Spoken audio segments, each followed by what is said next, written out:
Bonjour à tous. Aujourd'hui, nous nous retrouvons dans une nouvelle vidéo qui concernera la transfusion sanguine et les divers groupes techniques pour deviner les systèmes sanguins. Commençons par le système ABO pour bien nous imprégner de cette méthode. Le système ABO repose sur la loi de Lenz-Steiner qui dit que on possède dans son plasma les anticorps correspondant aux antigènes absents de ses propres hématies. Phrase est un petit peu brute de décoffrage, on va imager pour bien comprendre et saisir les enjeux de ce système. La méthode Besse-Vincent est une technique utilisée pour déterminer le groupe sanguin. Elle va analyser les antigènes présents sur les globules rouges du patient. Elle va permettre de déterminer si le patient est A, AB, B ou O. Et s'il est rhésus D positif ou négatif. La méthode Besse-Vincent ne permet pas de déterminer le rhésus étendu, grand C, grand E, petit e, ni lequel, ni les autres systèmes comme le Duffy, le KID, etc. Pour bien comprendre, regardons ces 4 globules rouges. Le globule rouge A possède des antigènes A en forme de rond. Le globule rouge A n'aime que ce qui lui ressemble. L'antigène, qui est le marqueur de soi, est un A, comme lui, finalement.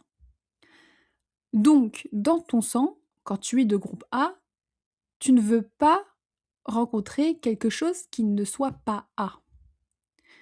Donc, posséder des anticorps B. Ou, en gros, si tu préfères, dites d'une autre manière, des anticorps antigènes, anti-B. Le groupe B, lui, il possède des antigènes B, c'est son marqueur du soi, il est B, plutôt carré. Et donc, lui, il ne veut rencontrer que du B, et donc il ne veut pas rencontrer du A. Donc il aura des anticorps A. Le groupe AB, lui, possède les deux antigènes, c'est-à-dire sur lui, sur son globule rouge, il possède des antigènes A et des antigènes B. Donc lui, il ne peut pas avoir d'anticorps anti-A ou d'anticorps anti-B, sinon il s'attaquerait lui-même. Enfin, le groupe O, lui, ne possède pas d'antigène sur lui. Par contre, pour se défendre, il faut qu'il crée de l'anti-A, des anticorps A et des anticorps B. Pourquoi? Parce que c'est un O. Donc il n'a ni A ni B sur lui, il doit pouvoir se défendre naturellement. Ici, on retrouve un test un peu Besse-Vincent, c'est-à-dire que on va mettre les globules rouges du patient en contact avec des sérums tests qui sont ici anti-A et B, anti-B et anti-A. Si on regarde la première ligne, le groupe A va réagir avec les anti-A et B et les anti-A. C'est logique. Mon groupe A, il veut rencontrer que du A. Il va donc développer des anticorps anti-B. Donc, là où ça va s'agglutiner, ce sera mauvais, ça va créer une hémolyse.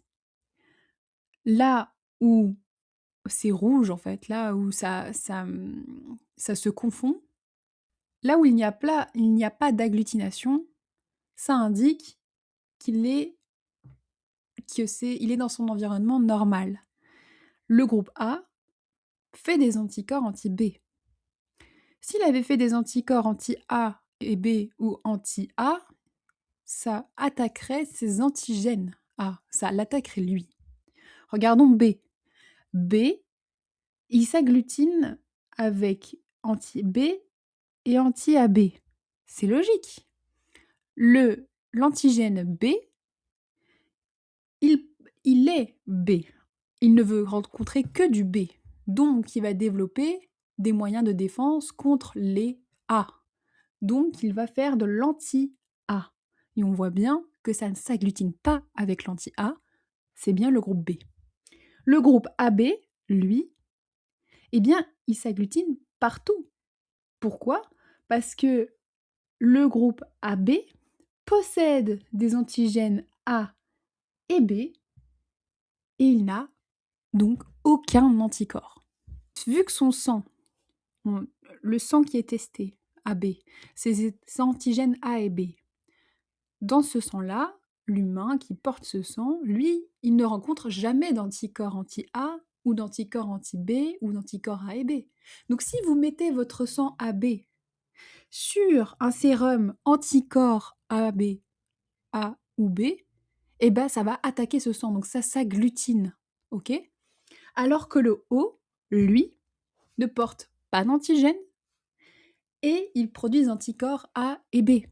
Donc forcément, son corps, son sang, son antigène O va réagir de façon normale quand il va rencontrer les anti-A et B, anti-B et anti-A, parce que ça fait partie de lui, entre guillemets. Si c'est plus imagé, comprenez-le ainsi. Il faut savoir que les compatibilités ABO entre les globules rouges et le plasma changent. Quand cela concerne les globules rouges, AB est receveur universel et O donneur universel. Tandis que lorsqu'on est face à du plasma, eh bien c'est le groupe AB qui est donneur universel et le O receveur universel. On va revoir pourquoi un peu plus tard. Repassons au cross-match. Quand vous allez transfuser un patient, à son chevet, vous avez une dernière étape ultime à réaliser avant de transfuser le sang, poche en main. Pour ça, vous allez réaliser un cross-match. Rappeler ce que c'est le sérum et le plasma serait judicieux. Le plasma, c'est quoi? C'est le sang avant coagulation. Le plasma, il contient de l'eau, de la protéine, des protéines d'ailleurs, dont le fibrinogène. Il contient aussi des facteurs de coagulation, des anticorps, des nutriments, des hormones, etc. Donc si vous voulez obtenir ce plasma, il faut empêcher la coagulation qui se fait naturellement. Donc on va utiliser un anticoagulant, un EDTA par exemple, avec votre tube EDTA, ou du citrate, le citrate qu'on retrouve dans les poches de transfusion sanguine, ou des héparines. Le sérum, lui, c'est le sang après coagulation. Le sang, quand il coagule de façon naturelle, les facteurs de coagulation sont donc consommés. Donc il n'y a plus de fibrinogène, il va disparaître puisqu'il est consommé. Et il va rester un liquide clair, c'est le sérum. Le sérum, lui, il contient également des anticorps, mais il contient des électrolytes, des protéines comme l'albumine ou les IG, et il n'y a pas de fibrinogène dedans, et il n'y a pas non plus de facteur de coagulation. Donc pour ça, vous allez utiliser un tube sec, souvent c'est le tube sec rouge, et pourquoi? Parce qu'il va laisser le sang se coaguler, et ça va permettre de récolter le sérum. La règle de base, ce sera toujours tube sec si vous voulez du sérum, un tube ETTA si vous voulez observer le plasma. C'est très important.